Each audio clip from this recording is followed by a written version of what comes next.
An entire world is ready for you to start your career teaching the path to wellness. Mastering the science of mindfulness. And the art of coaching. To help clients achieve mental, emotional, and physical betterment of life. Through movement, nutrition, recovery, and regeneration. Because impacting one person impacts a family. Impacting a family impacts a community. And impacting a community impacts the world. Become an NASM certified wellness coach.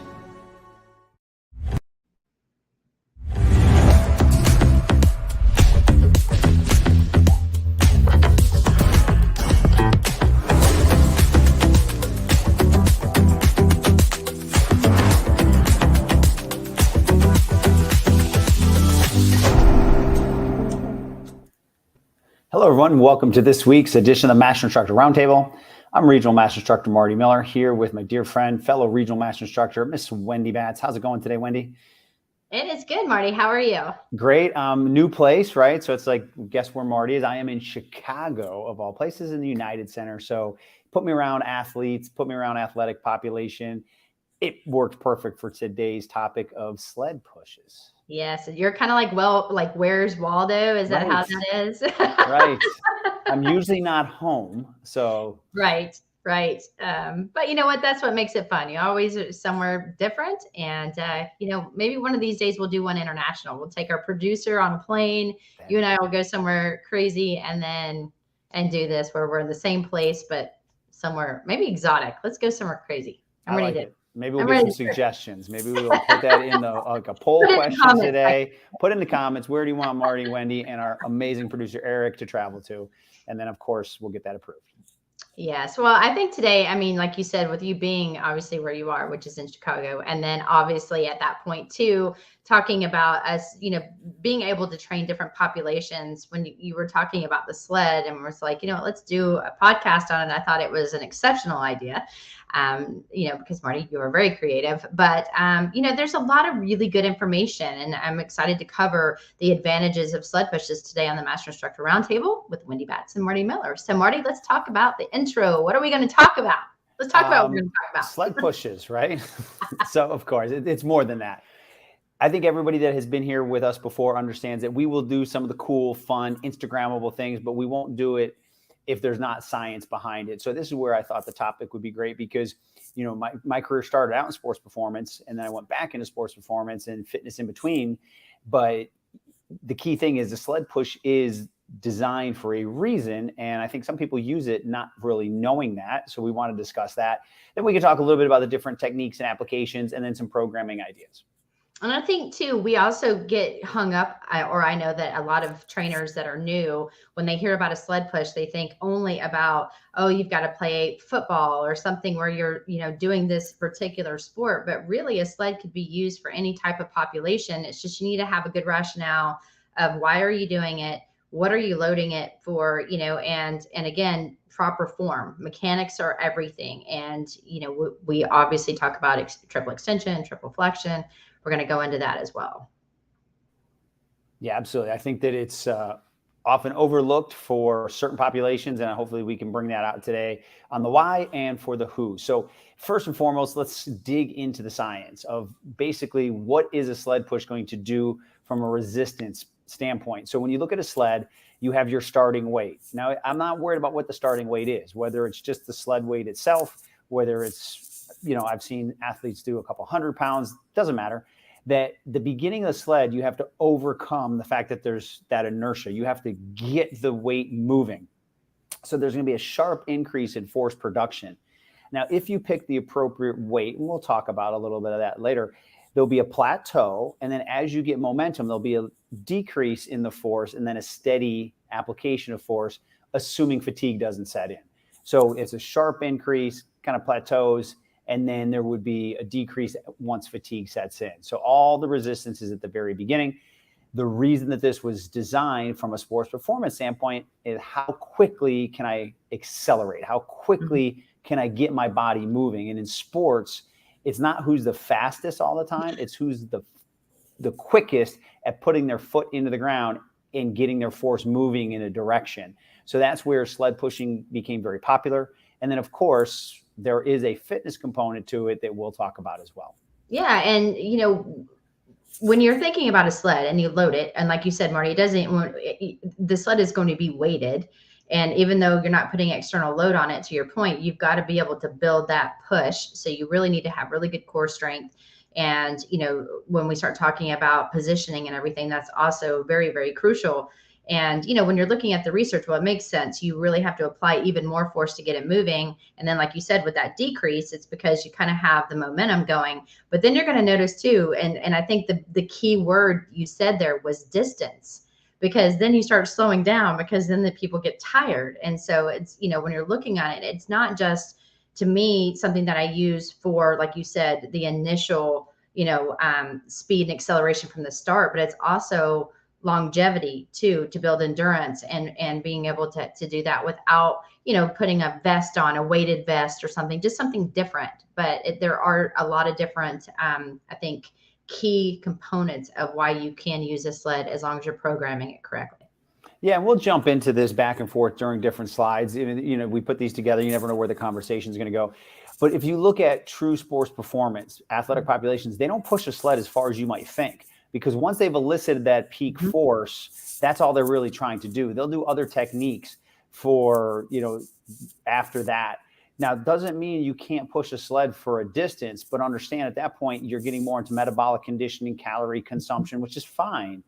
But that's not what the sled was initially designed for. It was, can I create a tool where the athlete has to have proper form and technique, hopefully, to elicit that sharp increase in power? And can we train that so it becomes easier for them to put their foot in the ground and go? So right. Just understand that 5 to 15 yards may be enough if that's what you're looking for. But if you're pushing a sled 30 to 40 yards, we just have to look at other parameters just to make sure that when fatigue does start to set in, their technique is still good. Oh yeah, short repeats. That's a good way to really burn a lot of calories, tire someone out. And I think that's when we're talking about proper ideal and looking at this slide, what is the goal? What are you trying to accomplish when you're bringing a sled into your programming? And like Marty said, it was designed for power development, the starting, speed. So think about this. If you're a center on, and you've got all the linemen there too, if you can push off, you also are going to have forces that are coming against you. But if you can get off the line, or if you're a running back and you get a head start before someone else, and you can actually, get past your man, if you will, that's guarding you, you're going to be able to get open, and you're going to be able to take off and score. And so, and that's just using football as an example. Think about sprinters out of the blocks, think about everything, but it's also about your 5 kinetic chain checkpoints. Can you maintain proper alignment? Meaning that when you're pushing off, you can see in the first picture, he's got really good triple extension on that back leg. So his first MTP joint has to have good range of motion. You really want to have really good range of motion in your ankles as well as your hips. And then on the front leg, you can see that he's, when you're looking at the back leg and front leg, you're looking again for parallel lines. So when we talk so much about parallel lines when you're squatting, and talking about parallel lines when you're taking off, if you can do that and you've got really good foot placement, you're minimizing the amount of muscles that shouldn't be working and maximizing the ones to produce the greatest amount of power in the shortest amount of time, which means you're faster than anyone else from the initial go. And Marty, I know that too, when you're looking at these pictures, especially when the guy doing the, using the Technogym treadmill, there are so many different programs that you can do that. Also, if you don't have access to a off the blocks on a track or a sled, I use the sled utilizing the treadmill with most of my clients because it's easier and we have that access to that. Yeah. And for those of you just joining us, Regional Master Instructor Marty Miller here with my great friend, fellow Regional Master Instructor, Miss Wendy Batts, and we are talking about the advantages of sled pushes. So when you go to these images, I would say which one doesn't belong. And now when I say which one doesn't belong, I'm saying for the true purpose of why a sled was designed. So when you look at the individual in the top left that Wendy talked about, great form. When you look at somebody at the top to the right with the individual on the skill run, he's got that great position. Now, I purposely put the one below him. The one below so I'm looking bottom right. That is still correct. We're going to get to the bottom left in a second. But the bottom right can still be correct because he's doing a short arm sled push. But you're going to see the difference. If you look at the individuals on the top pictures, they have a forward shin angle, but it's closer to vertical. If you look at the individual on the bottom right, his shin angle is even lower. right? From the angle that is there. To really come out strong, you need a lower shin angle. So you can play around with the top position or the bottom position. But now let's look at the fourth picture, which I haven't addressed yet, right? So when we look at the bottom, will she burn calories? Will she become stronger? Yes. But what's the goal? Biomechanically, she's not in a mechanical advantage situation, right? Her hips aren't loaded. She's not in triple flexion, triple extension. So yes, you could still use that kind of sled. I'm not going to do that myself because I could put people in the other three positions and still look for metabolic conditioning and fatigue if I wanted to. But biomechanically, they are getting that triple flexion, triple extension. So all I wanted to show with these different pictures are, why we do it, because you see the sprinter, the top position on the skill run, because that's a little bit, it's forward shin angle, but a little more vertical. And then the bottom one, you're seeing even more horizontal shin angle. Those are power positions for acceleration. And then our friend on the bottom left, that's just how far can I push this? And I don't care what I need to do to get it there. And that's more along the lines, like you said, that's probably more for distance too. Like this is what sometimes, and this is why it's important to realize, and think about form and technique and purpose. Because, like you said, if you're just trying to tire your client out, burn calories, and, you're pushing, you start to see this a lot with, different types of like boot camps or group training is people are just wanting to push heavy things around as fast as they can. Just be careful because, again, with the bottom left that Marty's talking about too, you can start to see she's got an arch in her back.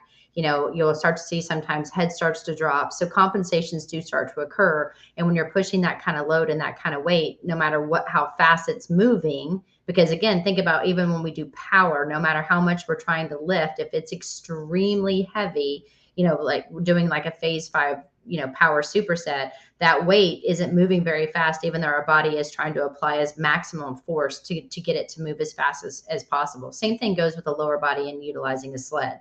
What is the purpose? But also really be careful with someone's, form and technique. Totally agree. So some other things we put in here, I kind of already touched on it.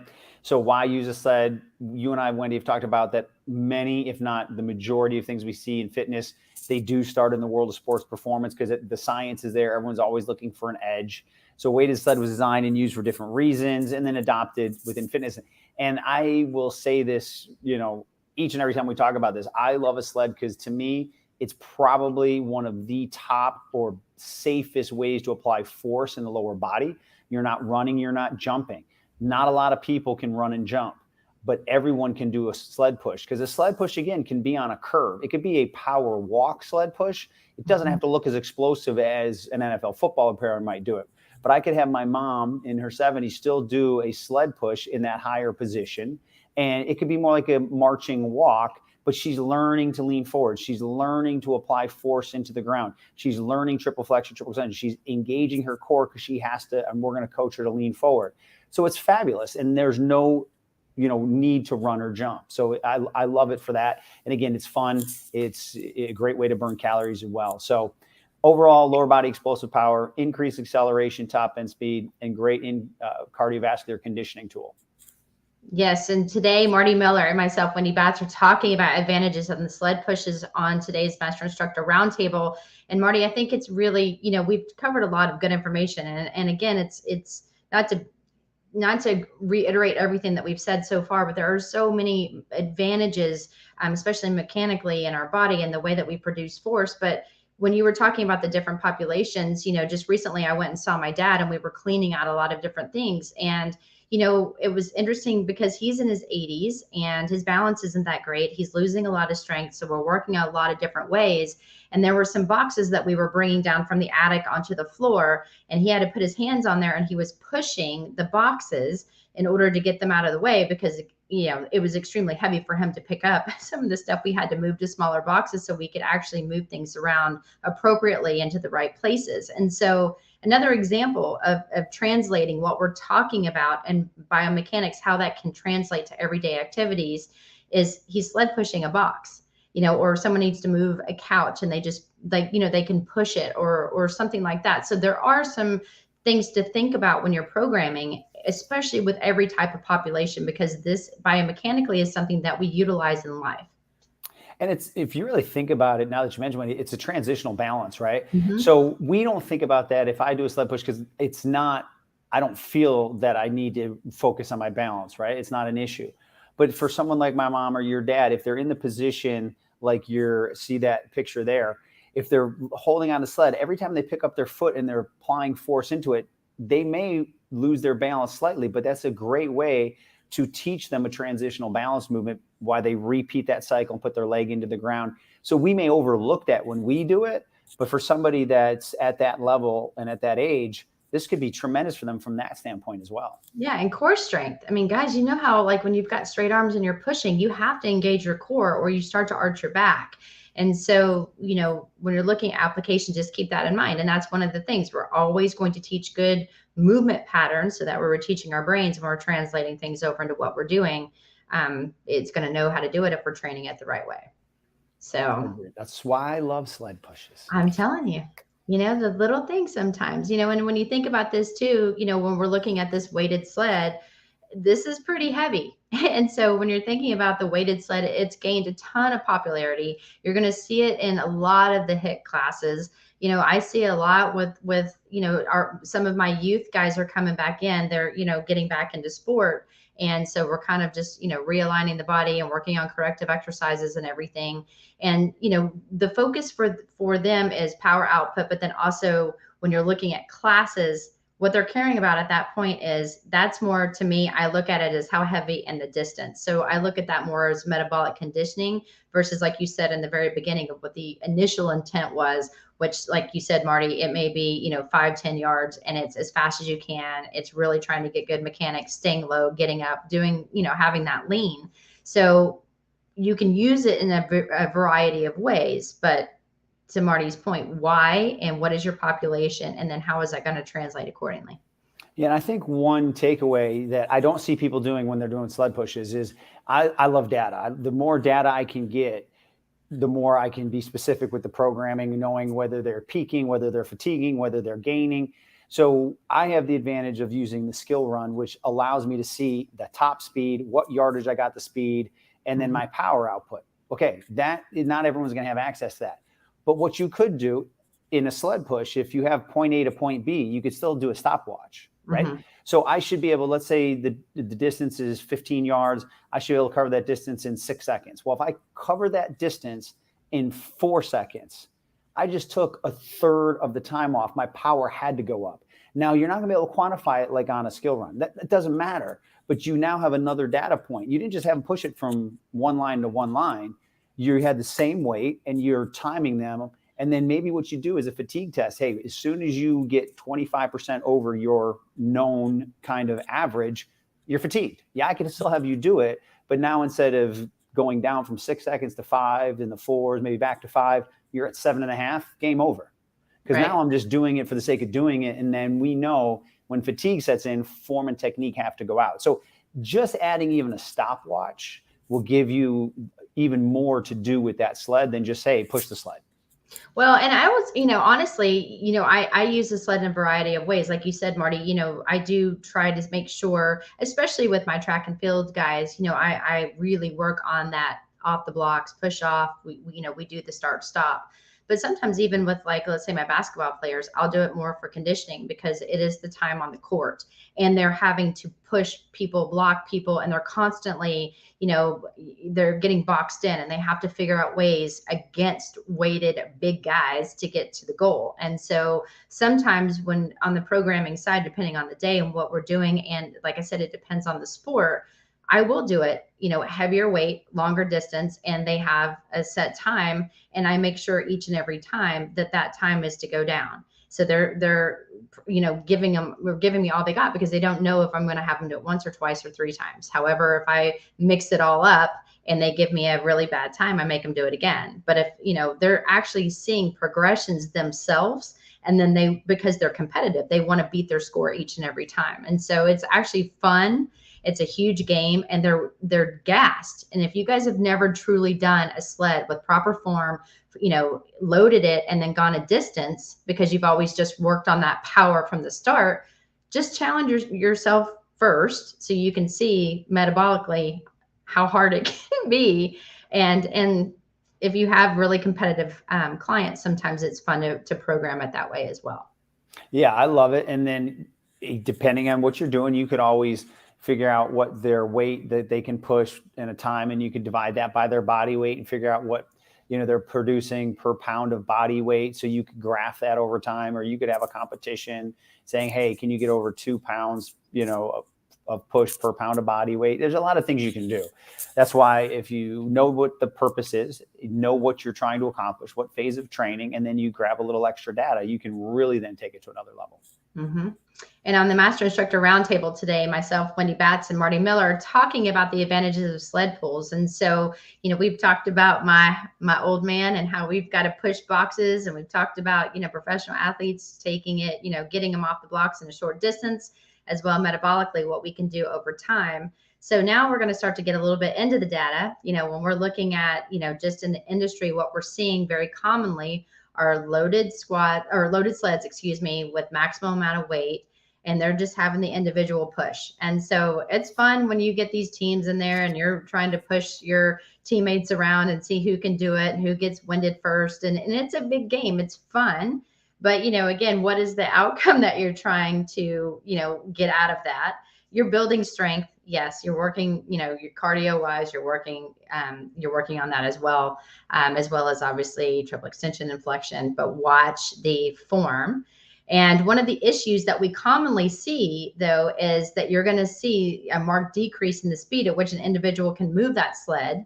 And it's drastically going to change someone's technique. And so it's very important. And Marty and I talk about the 5 kinetic chain checkpoints. Again, feet straight, knees in line, hips in a good position, and obviously shoulders and head in good positions, working on, if you're pushing something, triple extension, triple flexion, looking for good, alignment.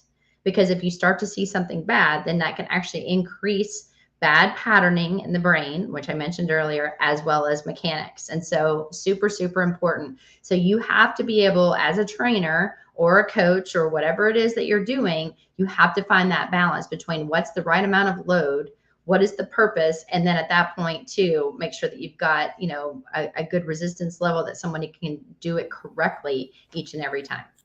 Yeah. And if the goal is to truly increase someone's power, you're going to see here, probably in the next slide or so. So if we want to move forward, our force velocity curve, because there is a point where if you look at the force velocity curve, force equals mass times acceleration. So if you want to increase force, you have to have a certain level of mass, but you also have to have a certain level of acceleration. Too much mass means not enough acceleration. Not enough mass means too much acceleration, and you miss that kind of sweet spot. So we'll move forward here off of this slide, and we'll continue to talk about that. So that's where, again, we're going to go through some research first. Is the goal just to burn calories? Is the goal metabolic conditioning, or is the goal to produce maximum power? But, Wendy, you and I both, if we don't have science to back it up, it's hard for us to justify it. So I figured I'd pull one in here. There's countless, but the sled push stimulates and potentiates subsequent 20-meter sprint performance. Okay, not surprising. So when they did the study, it was to examine, those potentiating effects of a performance of a single sprint style sled push on unresisted 20-meter sprint performance. That would not be fun, a 20-minute That would sprint. not be really a sprint, I don't think, but No, I would say not. So we'd have thrown that study out. But you can see here, they had very specific training parameters, 4 to 12 minutes, followed by a sled push load with 75% of their body mass. And it impaired after 125% of their body mass sled. And the results of great importance for coaches seeking to see, where the sled push falls into that training. So there's tons of research out there. This was just one that I grabbed from 2016, so it's still relevant. But this, like I said, this has been validated. This has been studied. Sled pushes will absolutely increase your performance. Obviously, form and technique will increase it to a whole nother level. But Wendy, like I said, I will use it for the metabolic conditioning as well. Yeah, I mean, so many different variations. And again, you can be creative with it. You can use, you can do, single arm, doing, sidewalks with, so frontal plane motions. I mean, there's a lot of different things that you can do. And again, there's different sleds. We talked about the Barrow sled that's out there now too, where, they're working on grip strength and working on different ways. I mean, there's a lot of different things and different types of sleds. And like you said, with the treadmills that, that I know Techno Gym, has, and you can program utilizing a sled or a parachute or whatever it is, depending on what programming you're using.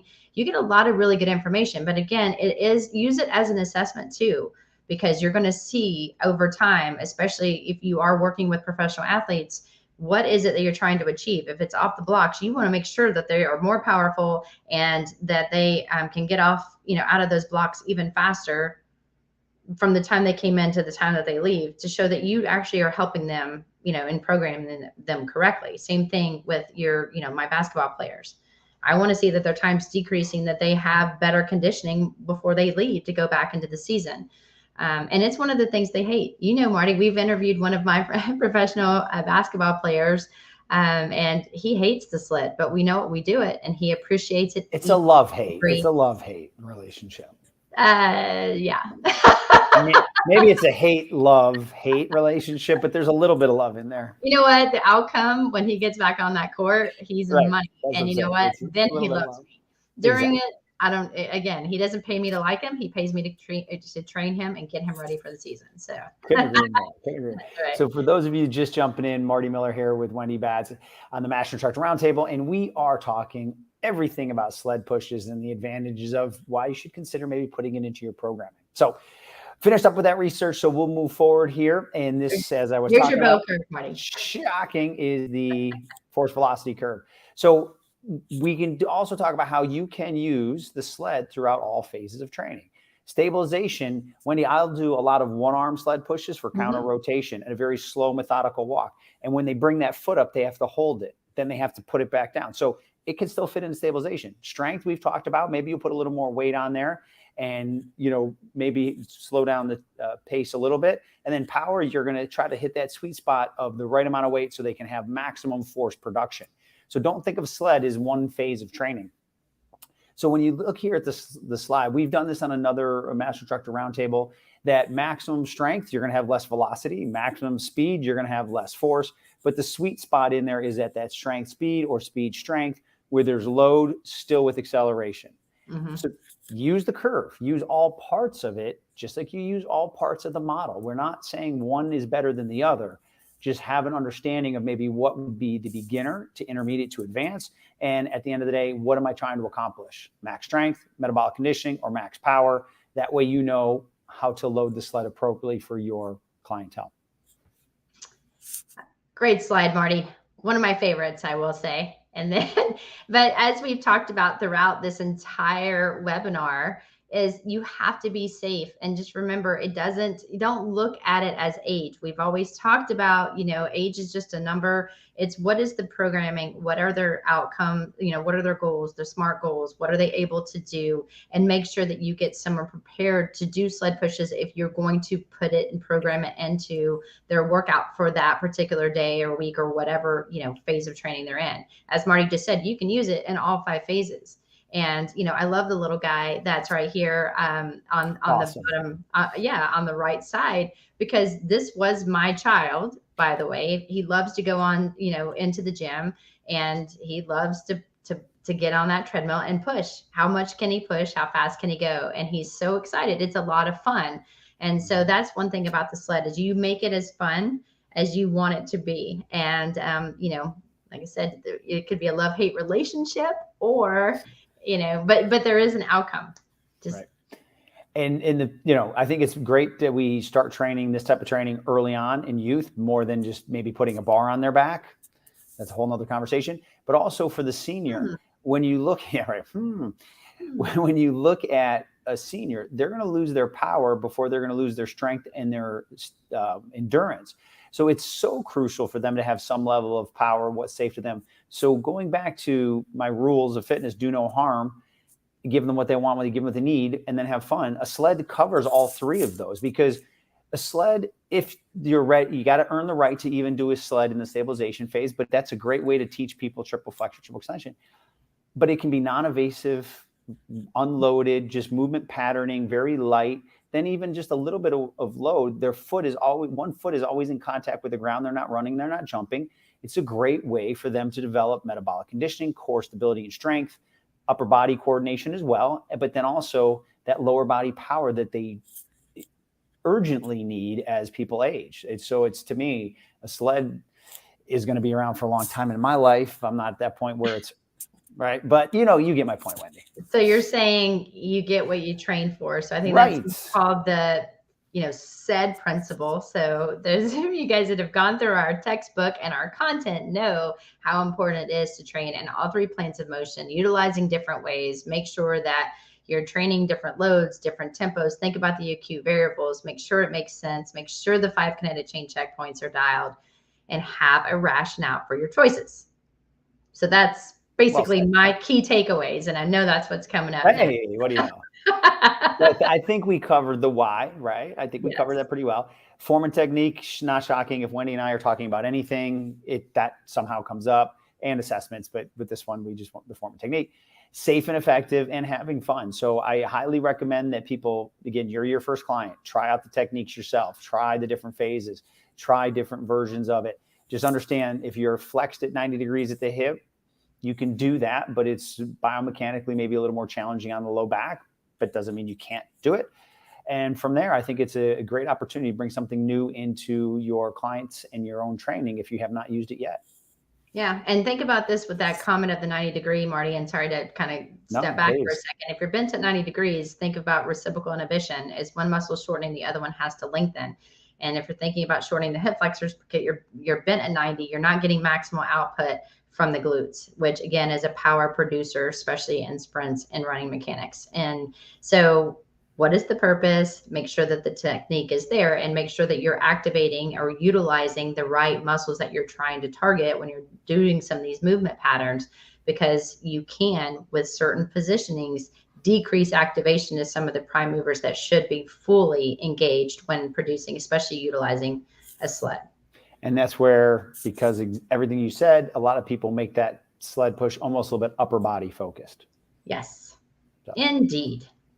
So if you want to contact me, how about this? You can email me at wendy.bats@nasm.org, or you can always find me on Instagram at wendy.bats13. And as a follow-up here comes my information. dr.martymiller72 on Instagram, and my email, marty.miller@nasm.org. And if you just joined us, go back to the beginning, because we're going to ask you, because we're going to put in a crazy request to headquarters to send us somewhere globally. And our producer, Eric, who's a big fan of that, we just want to know, maybe we'll go somewhere and do a podcast from overseas. So I had to throw that back in case someone joined in late. But with that being said, Wendy, it's always a pleasure. Thank you for helping me with this topic. And we cannot thank everyone enough. And we look forward to seeing you all next week on the Master Instructor Roundtable.